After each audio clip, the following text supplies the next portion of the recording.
it's one of those things you got to balance it too with every other parts of your life. You know, like had to be good in school, I had to behave, I had to, do my chores and all that. So there's still that same, it's a privilege,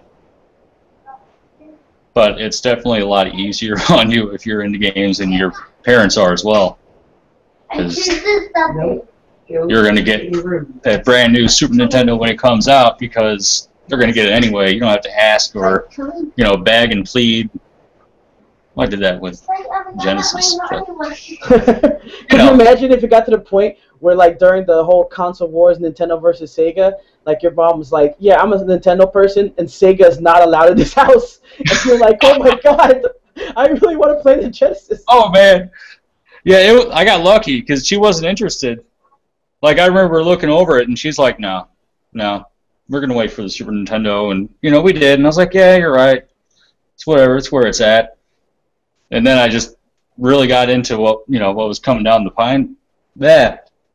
pike for the Genesis, and I was like, how am I going to get her into it?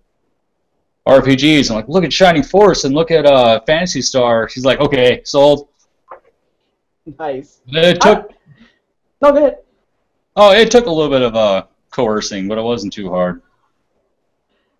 I would assume that, like, especially in those moments, I remember playing, like, Mario Brothers, the original, or Zelda or something, and it's like, at least, those games you could pause, but, I can imagine that at least in certain conditions, of course, like you said, there's still the regular responsibilities you have, but it must be in certain conditions where you're able to say, hey, Bob, I'm almost done with this level, can I get another 10 minutes, and then she kind of gets it, and that's got to be an awesome moment.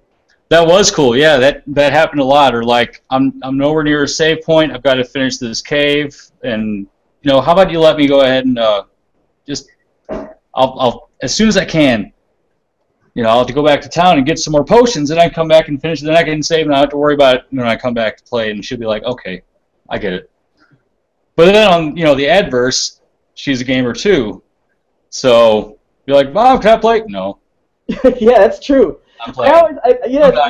That's a good point, because you think about it, it's like not only will you come home and you're like all ready to play this game, and then you see your mom playing on a console, like, and she's going to beat it. Like you know her skills, so you see her and she's like in the middle of the game. You're like, oh God, it's going to be like 2 hours before she's done. Right. That's what it's like now, actually, with my wife. Is every time a new Zelda game, especially, comes out, she's like, it's mine, and that's it. Like. There's no getting through to her for like days. It's like I'm going to play PC or hook up the Sega over there or something because I'm not touching anything on the big TV.